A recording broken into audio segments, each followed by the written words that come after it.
Hello વિદ્યાર્થી મિત્રો, આજે હું તમારા માટે લઈને આવી ગઈ છું ધોરણ 9 વિષય ગણિત પાઠ 3 યામ ભૂમિતિ એનો સ્વાધ્યાય 3.1 અને તેના તમામ પ્રશ્નોના ઉત્તરોની સમજૂતી, અને તે પણ એનસીઈઆરટીના નવા અભ્યાસક્રમ મુજબ. જો તમે આપણી ચેનલને લાઇક શેર અને સબસ્ક્રાઈબ ન કરી હોય તો તે જરૂરથી કરી દેજો.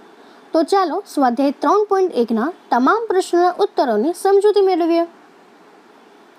તો સ્વાધ્યાય 3.1 એનો આપણો પહેલો પ્રશ્ન છે કે બીજી કોઈ વ્યક્તિને તમારા અભ્યાસના ટેબલ પરના ટેબલ લેમ્પનું સ્થાન કેવી રીતે વર્ણવશો?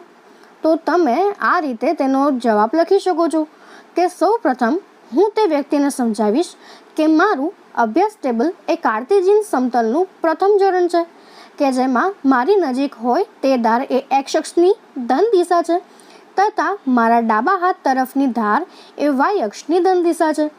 હવે હું મારી નજીકની ધારથી ટેબલ લેમ્પનું અંતર માપીશ. ધારો કે તે વાય સેમી છે.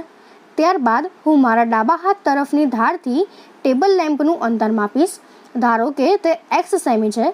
હવે હું ટેબલ લેમ્પનું સ્થાન વર્ણવવા માટે જણાવીશ કે તે મારી નજીકની ધારથી વાય સેમી દૂર અને મારા ડાબા હાથ તરફની ધારથી એક્સ સેમી દૂર છે. આ રીતે બે સ્વતંત્ર માહિતીની મદદથી ટેબલ પર રહેલ લેમ્પનું સ્થાન એ ચોકસાઈપૂર્વક વર્ણવી શકાય છે. તો તમે આ રીતે તેનો ઉત્તર એ લખી શકો છો. તે જ રીતે હવે આપણો બીજો પ્રશ્ન છે કે શેરીનો નકશો. એક શહેરના બે મુખ્ય રસ્તાઓ શહેરના કેન્દ્ર આગળ એકબીજાને છેદે છે. આ બે રસ્તાઓ ઉત્તર દક્ષિણ દિશાઓ અને પૂર્વ પશ્ચિમ દિશાઓમાં છે. શહેરની બાકીની બધી જ શેરીઓ આ રસ્તાની સમાંતર છે અને પરસ્પર 200 મીટર દૂર છે. દરેક દિશામાં 5 શેરીઓ છે. 1 સેમી બરાબર 200 મીટર માપ લઈ તમારી નોટબુકમાં શહેરનું આદર્શ ચિત્ર દોરો. રસ્તાઓ અથવા શેરીઓને સીધી રેખાઓ દ્વારા વર્ણવો. તમારા નમૂનામાં શહેરમાં ઘણી બધી છેદતી શેરીઓ છે. આ છેદતી શેરીઓ એક ઉત્તર દક્ષિણ દિશામાં અને બીજી પૂર્વ પશ્ચિમ દિશામાં ક્યાંક મળતી હોય તો આપણે તેને છેદતી શેરી 2, 5 કહીશું. આ રૂઢિનો ઉપયોગ કરીને નીચેના પ્રશ્નોના જવાબ આપો.